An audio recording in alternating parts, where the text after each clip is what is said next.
ವಿಶ್ವವಿಖ್ಯಾತ ಮೈಸೂರು ದಸರಾ ಮಹೋತ್ಸವ 2025 ಇವತ್ತಿನ ಜಗತ್ಪ್ರಸಿದ್ಧ ಜಂಬೂ ಸವಾರಿ ಕ್ಷಣಗಳನ್ನು ಕಂಡು ತುಂಬ ನಮಗೆ ನಗು ಬರಲ್ವಾ? ಆಯಿತು.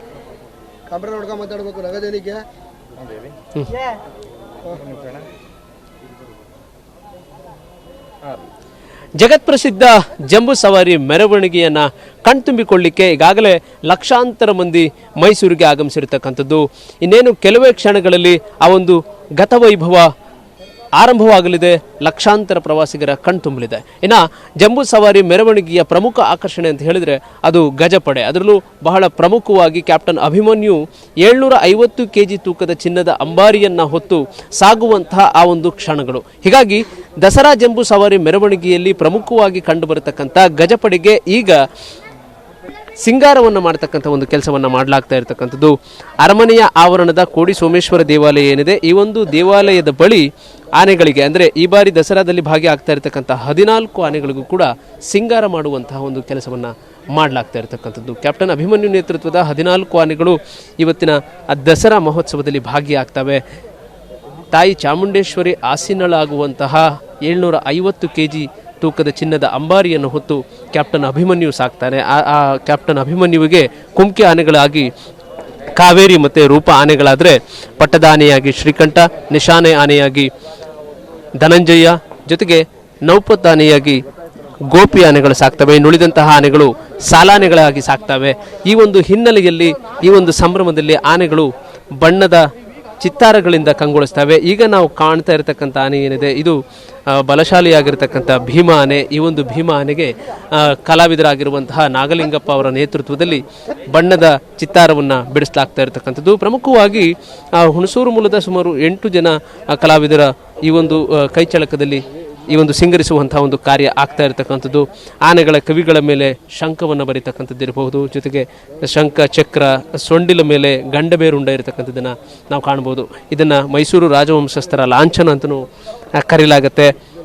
ಗಂಡಬೇರಂಡದ ಜೊತೆಗೆ ಹೂವು, ಎಲೆ, ಬಳ್ಳಿ, ದಂತದ ಹಿಂಭಾಗದ ಭಾಗಗಳಲ್ಲಿ ಗಿಳಿ ಎಲೆ, ಕೆನ್ನೆಯ ಮೇಲೆ ಹೂವನ್ನು ಬಳಸ್ತಕ್ಕಂಥದ್ದು ಇರ್ಬೋದು, ಹೂವಿನ ಮೊಗ್ಗುಗಳಿರ್ಬೋದು, ಜೊತೆಗೆ ಕಾಲಿನ ಭಾಗದಲ್ಲೂ ಕೂಡ ಪಕ್ಷಿಗಳು, ಇವೆಲ್ಲವನ್ನೂ ಕೂಡ ಬರೀತಕ್ಕಂಥ ಒಂದು ಕೆಲಸವನ್ನು ಮಾಡುವ ಮುಖಾಂತರ ಈ ಒಂದು ಆನೆಗಳು ಮಧುವಣಗಿತ್ತಿಯಂತೆ ಸಿಂಗಾರಗೊಂಡು ಪ್ರವಾಸಿಗರ ಕಣ್ತುಂಬ್ತವೆ. ಈ ಒಂದು ಹಿನ್ನೆಲೆಯಲ್ಲಿ ಏನು ಆನೆಯ ಕಣ್ಣಿನ ಸುತ್ತ ಏನಿದೆ ಆ ಒಂದು ಸ್ಥಳದಲ್ಲಿ ಎಲೆಯ ಆಕೃತಿಯಲ್ಲಿ ಹಣೆಯ ಮೇಲೆ ನಾಮ ಮತ್ತು ಸುರುಳಿ ಚಿತ್ರ ಬಿಡಿಸಿ ಆನೆಗಳಿಗೆ ಚಿತ್ತರಿಸುವಂಥ ಒಂದು ಕೆಲಸವನ್ನು ಮಾಡಲಾಗುತ್ತೆ. ಮುಖ್ಯವಾಗಿ ಬೆಳಗ್ಗೆಯಿಂದಲೇ 14 ಆನೆಗಳನ್ನು ಕೂಡ ಆನೆಯ ಆವರಣದ ತೊಟ್ಟಿಯಲ್ಲಿ, ನೀರಿನ ತೊಟ್ಟಿ ಏನಿದೆ ಅಲ್ಲಿ ಝಳಕವನ್ನು ಮಾಡಿಸಲಾಗುತ್ತೆ. ಮಧ್ಯಾಹ್ನದ ಬಳಿಕ ಆನೆಗಳಿಗೆ ಬಣ್ಣದ ಚಿತ್ತಾರವನ್ನು ಬಿಡಿಸಲಿಕ್ಕಿಂತ ಮುಂಚೆ ಕೂಡ ಪೂಜಾ ಕೈಂಕರ್ಯಗಳನ್ನು ನೆರವೇರಿಸಲಾಗುತ್ತೆ. ನೆರವೇರಿಸಾದ ನಂತರ ಆನೆಗಳಿಗೆ ಈ ಒಂದು ಬಣ್ಣದ ಚಿತ್ತಾರವನ್ನು ಬಿಡಿಸಲಾಗ್ತಾ ಇರತಕ್ಕಂಥದ್ದು. ಬಣ್ಣದ ಚಿತ್ತಾರಗಳಿರಬಹುದು, ಜೊತೆಗೆ ಸಾಂಪ್ರದಾಯಿಕವಾಗಿ ಏನು ದಸರಾದಲ್ಲಿ ಭಾಗಿಯಾಗುವಂತಹ ಸಂದರ್ಭದಲ್ಲಿ ರಾಜ ಪೋಷಾಕಗಳೇನಿರ್ತವೆ ಇವೆಲ್ಲವನ್ನೂ ಕೂಡ ಹಾಕಲಾಗುತ್ತೆ. ಅದರಿಂದ ಆನೆಗಳು ಮತ್ತಷ್ಟು ಕಂಗೊಳಿಸ್ತವೆ. ಆ ಮೂಲಕ ಲಕ್ಷಾಂತರ ಮಂದಿ ಪ್ರವಾಸಿಗರ ಕಣ್ತುಂಬಲಿದ್ದಾವೆ. ಇನ್ನು ಕಲಾವಿದರಾಗಿರುವಂತಹ ನಾಗಲಿಂಗಪ್ಪ ಅವರಿದ್ದಾರೆ, ನಾನು ಅವ್ರನ್ನ ಮಾತನಾಡ್ತಾ ಹೋಗ್ತೀನಿ.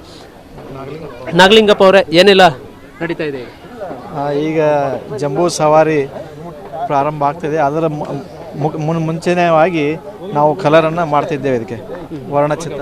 ಈಗ ನಾಗಲಿಂಗಪ್ಪ ಅವರು ಇದ್ದಾರೆ, ನಾನು ಅವ್ರನ್ನ ಮಾತನಾಡ್ತಾ ಹೋಗ್ಬಿಡ್ತೀನಿ. ನಾಗಲಿಂಗಪ್ಪ ಅವರೇ, ಯಾವ್ಯಾವ ಆನೆಗೆ ಆಗಿದೆ ಈಗ ಚಿತ್ತಾರ? ಈಗಾಗಲೇ ನಾವು ಈ ಜಂಬೂ ಸವಾರಿ ಪಾರ್ಗಳಂತ ಎಲ್ಲ ಆನೆಗೂ ಅಲಂಕಾರ ಮಾಡ್ತಾ ಇದ್ದೀವಿ. ಅಂದರೆ ನಿನ್ನೆ ರಾತ್ರಿಯಿಂದ ಶುರು ಮಾಡಿದ್ದೀವಿ. ಈಗಾಗಲೇ 8 ಆನೆ ಪೂರ್ಣಗೊಂಡಿದೆ, ಇನ್ನು 5 ಆನೆ ಉಳಿದಿದೆ. ಅದರಲ್ಲೂ ಅಭಿಮನ್ಯು ಆನೆ ಸೇರಿಬಿಟ್ಟು, ಹಾಗಾಗಿ ಒಟ್ಟಾರೆ ನಾವು ಚಿತ್ರ ಏನು ಮಾಡ್ತಾಯಿದ್ದೇವಪ್ಪ ಅಂದರೆ ಶಂಖ ಚಕ್ರ ಆಗಿರ್ಬೋದು, ಗಂಡು ಬೆರಂಡ ಆಗಿರ್ಬೋದು, ಸೊಂಡ್ಲು ಮತ್ತು ಕಾಲುಗಳಿಗೆ ಎಲೆ ಹೂಬಳ್ಳಿಯಿಂದ ಒಂದು ವಿವಿಧ ಬಣ್ಣಗಳಿಂದ ಅಲಂಕಾರ ಮಾಡ್ತಾಯಿದ್ದೇವೆ. ವಿಶೇಷವಾಗಿ ಅಭಿಮನ್ಯು ಆನೆಗಳಿಗೂ ಈ ಬಾಕಿ ಆನೆಗಳಿಗೂ ಏನು ಬಣ್ಣದಲ್ಲಿ ವ್ಯತ್ಯಾಸ ಏನಾದರೂ ಇರುತ್ತೆ ಚಿತ್ತಾರಗಳಲ್ಲಿ? ಇಲ್ಲ, ಅದು ಸಂಪ್ರದಾಯ ಬಂದಂಥ ಒಂದು ಏನು ಪದ್ಧತಿ ಇದೆ ಅದೇ ಪ್ರಕಾರ ಇರುತ್ತೆ. ಆದರೆ ವಿಶೇಷವಾಗಿ ಸ್ವಲ್ಪ ಏನಾರು ಕಪ್ಪು ಮಚ್ಚಿ ಬಿಳಿ ಮಚ್ಚಿದ್ರೆ ಅದಕ್ಕೆಲ್ಲ ಕಪ್ಪು ಇದನ್ನು ಹಾಕಿ ನಾವು ಮಾಡುವಂಥ ವಿನ್ಯಾಸಗಳು ಎದ್ದು ಕಾಣೋ ಥರ ವಿಶೇಷವಾದ ಅಲಂಕಾರಿಕವಾಗಿ ಚಿತ್ರವನ್ನು ಬರೆದು ಇನ್ನು ಜನರಿಗೆ ವಿಶೇಷವಾದ ಕ್ಯಾಪ್ಟನ್ ಅಲ್ವಾ, ಹಾಗಾಗಿ ಹೆಚ್ಚಿನ ಒತ್ತು ಕೊಟ್ಟು ಹೆಚ್ಚಿನ ಸಮಯ ಕೊಟ್ಟು ಅಲಂಕಾರ ಮಾಡ್ತೀವಿ. ಎಷ್ಟು ಜನ ಕಲಾವಿದರು ಈ ಒಂದು ತಂಡದಲ್ಲಿ? ಒಂದು 8 ಜನ ಇದ್ದೇವೆ. 8 ಜನ. ಆಮೇಲೆ ಎಲ್ಲ ಆನೆಗೂ ಒಂದೊಂದು ಗಂಟೆ ಬೇಕಾಗ್ತದೆ, ಅದಕ್ಕೂ ಒಂದು 2-2.5 ಗಂಟೆ ಬೇಕಾಗ್ತದೆ. ಥ್ಯಾಂಕ್ ಯು ನಾಗಲಿಂಗಪ್ಪ ಅವರು. ಇದು ಕಲಾವಿದರಾಗಿರುವಂತಹ ನಾಗಲಿಂಗಪ್ಪ ಅವರ ಮಾತುಗಳು. ಮುಖ್ಯವಾಗಿ ಮೈಸೂರು ಅರಮನೆಯಲ್ಲಿ ಈಗ ಆ ಗತವೈಭವ ಮರುಕಳಿಸ್ತಾ ಇರತಕ್ಕಂಥದ್ದು, ಆ ಒಂದು ಗತವೈಭವವನ್ನು ಕಣ್ತುಂಬಿಕೊಳ್ಳಿಕ್ಕೆ ಕೆಲವೇ ಕ್ಷಣಗಳು ಬಾಕಿ ಇರತಕ್ಕಂಥದ್ದು. ಕ್ಯಾಮ್ರಾ ಪರ್ಸನ್ ಜೀವನ್ ಜೊತೆ ಪುನೀತ್, TV5 ಮೈಸೂರು.